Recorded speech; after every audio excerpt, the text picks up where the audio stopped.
Welcome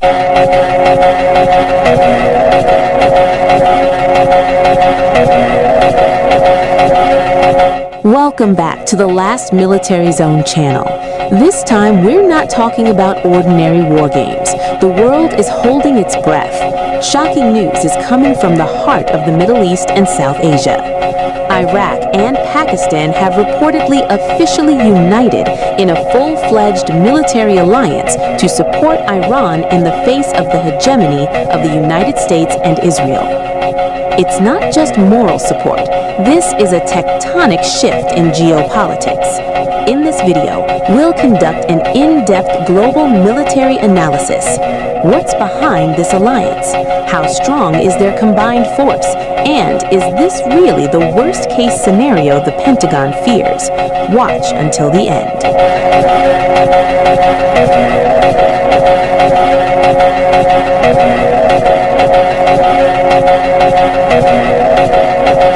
To understand this explosive situation, we need to step back a bit. Over the past decade, Iran has been building what it calls the axis of resistance.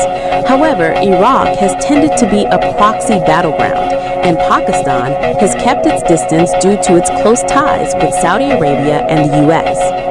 What has changed? 3 factors. 1. The Gaza crisis.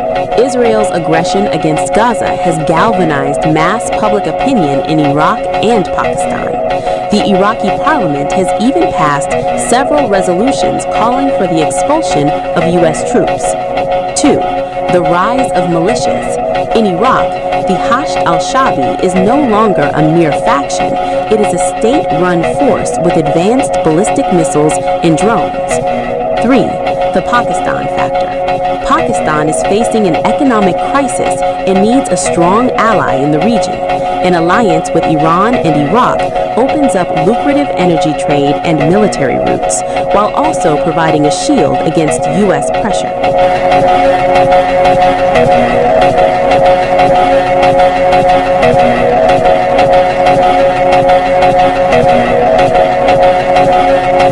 This is the crux of our analysis. If these 3 countries were to unite, what would they have? Combined, Iran, Iraq, and Pakistan have more than 1.2 million active military personnel. That's more than all of Western Europe combined. But that's not the most frightening aspect. Pakistan is a nuclear power. They possess Shaheen-III missiles capable of reaching the entire Middle East and parts of Europe. Furthermore, Pakistan has a solid aviation industry with JF-17 Thunderjets, which could be mass-produced to meet Iran's needs, which currently relies on aging Russian and US-made jets from the 1970s.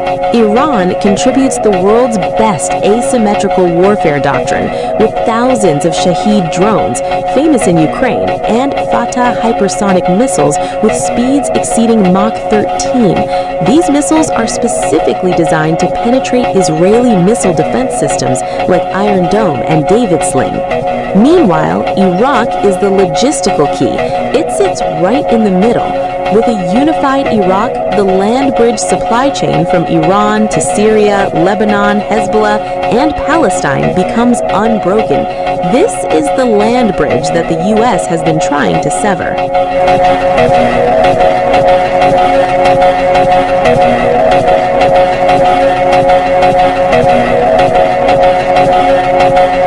So how will the Pentagon and Tel Aviv react? This isn't good news for them.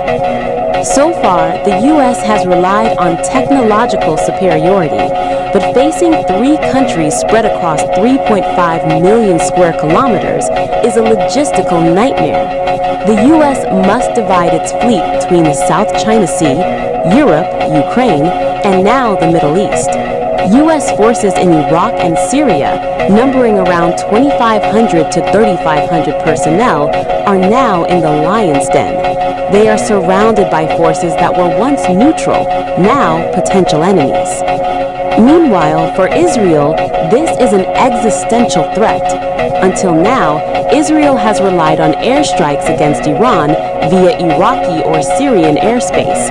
With Iraq joining the defense alliance, Iraq's skies will be closed to Israel. This means Israel loses its only effective long-range attack Iraq is the logistical key. It sits right in the middle. With a unified Iraq, the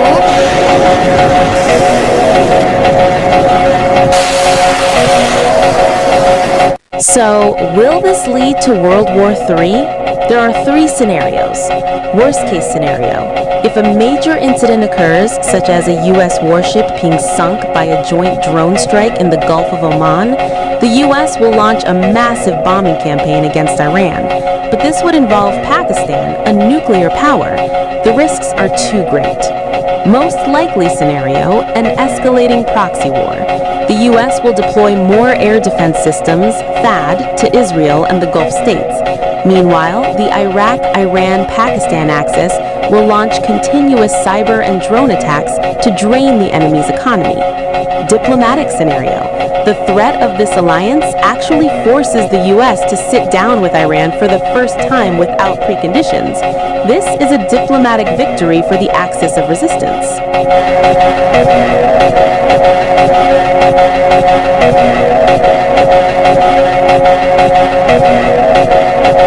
One thing is certain, the power landscape in the Middle East is no longer the same. The unification of Iraq and Pakistan behind Iran has created a continental bloc capable of challenging U.S. maritime dominance. The world is witnessing the birth of a new order. That's our military analysis for now. Do you think this is the first step toward open war, or is it just a pressure tactic before negotiations? Share your thoughts in the comments section. Don't forget to like, share, and subscribe so you don't miss the sharpest geopolitical analysis, only in the last military zone. See you in the next video.